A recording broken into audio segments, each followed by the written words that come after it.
राजस्थान में हो रहे अवैध खनन को लेकर बीजेपी सरकार के मंत्री सुमित गोदारा ने बजरी खनन को लेकर विपक्ष के सवालों का जवाब दिया। साथ ही विपक्ष के आरोपों पर पलटवार भी किया, जहां उन्होंने कहा कि राजस्थान सरकार ने मॉडल टेक्नोलॉजी के इस्तेमाल करने से अवैध खनन करने से रोका है। पूर्ववर्ती अशोक गहलोत सरकार के कार्यकाल के दौरान कई पुलिस के अधिकारियों पर हमले हुए और पुलिस की गाड़ी पर हमला किए जाने का जिक्र किया। इस दौरान हमारे संवाददाता ने उन्होंने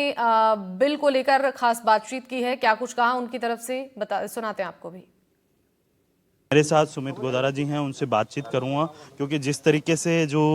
सर अवैध खनन का मुद्दा है आपने उठाया है, क्योंकि लगातार है जो सरकार के द्वारा जो कार्रवाई की जा रही है उसके अंदर अवैध खनन का मुद्दा है वो काफ़ी ज़्यादा चर्चा में रहा था पिछली सरकार के अंदर। देखिए, पूर्ववर्ती सरकार में हमने देखा किस तरह पेपर माफिया और खनन माफिया राजस्थान में वर्चस्व रहा। उन्होंने एक तरह से सरकार लिटरली सरकार चलाई। हमारी सरकार बनने पर माननीय मुख्यमंत्री श्री भजनलाल शर्मा जी ने स्पष्ट निर्देश दिया कि पेपर लीक और खनन माफिया पर कठोर कार्रवाई की जाएगी और उसी का नतीजा हम देख रहे हैं। पिछले एक वर्ष में खनन माफिया के खिलाफ लगातार सरकार के द्वारा जो कार्रवाई की गई उससे आज खनन जो आज आंकड़ा मैं हमने आपके समक्ष प्रस्तुत किया उसमें आपको लगा कि किस तरह सरकार ने कार्रवाई की और न सिर्फ कार्रवाई की बल्कि आम जन को बजरी मिल सके उसके लिए एमसेंड पॉलिसी लेकर आई जो खनिज नीति में, जिससे आने वाले समय में आम जन को सस्ती दरों पर बजरी भी मिल पाई। सर एक आज जो है सदन के अंदर कोचिंग संस्थानों को लेकर जो है एक बिल पेश किया गया है। उस बिल के अंदर जो है साफ तौर पे जो कोचिंग संस्थानों की मनमानी चलती है या फिर स्टूडेंट्स की जो आत्महत्याएं होती है उसको रोकने के लिए ये बिल है, एक जो कह सकते हैं कि जो है मील का पत्थर है साबित होने वाला। लेकिन इसके अंदर मुख्य बिंदु ये था कि 16 साल से कम उम्र के बच्चों को जो है कोचिंग सेंटर के अंदर जो है एडमिशन नहीं दिया जाएगा, लेकिन उसमें वो प्रावधान हटा दिया। नहीं, देखो अभी तो बिल चर्चा में भी है, उसमें और कुछ कोई बात होगी तो बात करेंगे। बाकी मेन उद्देश्य सरकार का ये है कि हमारे राजस्थान के बच्चे पढ़ाई में भी आगे जाएं और साथ में उनका मानसिक स्वास्थ्य भी अच्छा रहे, क्योंकि आज हम भारत दुनिया के उस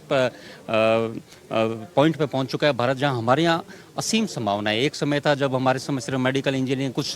सीमित ही थे, पर आज दुनिया में भारत के बच्चे हर क्षेत्र में अपनी छाप छोड़ रहे हैं। कोई ऐसा क्षेत्र नहीं है और अनेक क्षेत्र खुले हुए हैं। तो इसीलिए सरकार का ये उद्देश्य है कि बच्चे मानसिक रूप से स्वस्थ रहें। सबसे बड़ा उद्देश्य है कि सक्सेस सिर्फ हम नंबर से ही काउंट करते हैं वो नहीं हो, सक्सेस एक मानसिक मेंटल हैप्पीनेस भी इसमें एक क्राइटेरिया है। और जो बच्चों की उम्र का जो है केंद्र सरकार ने अपने बिल के अंदर जब पेश किया था उसमें उम्र का बाकायदा जिक्र किया, लेकिन राजस्थान सरकार ने जब बिल पेश किया, देखिए जब बिल पेश किया उसमें कई चीज़ें, और ये देखो जब एक कोई नीति लेके आते हैं तो नीति कोई एक फाइनल नहीं होती है, उसमें और भी बदलाव होते रहते हैं समय के साथ। पर एक ही विषय तो है कि राजस्थान की सरकार संवेदनशील है, सेंसिटिव है हमारे बच्चों के प्रति, एजुकेशन के प्रति। तो एक ऐसा प्रयास शुरू किया, एक प्रयास शुरू किया और इस प्रयास शुरू किया तो आगे और भी कदम होंगे, जिससे और जो भी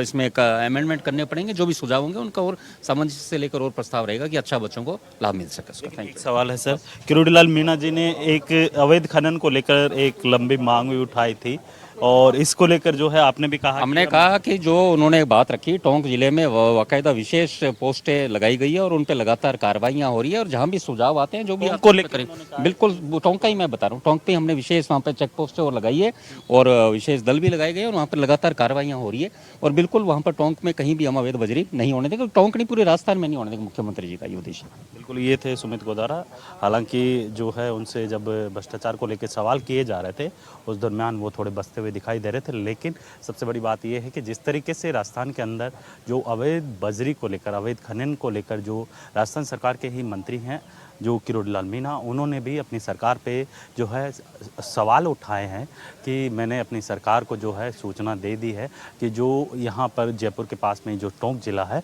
उसके अंदर जो है अवैध तरीके से जो है खनन किया जा रहा है और उसके ऊपर लेकर जो है कार्रवाई करने की मांग उन्होंने की है। जयपुर से पुष्पेंद्र तिवारी के साथ वीरेंद्र सिंह शेखावत, एनडीटीवी।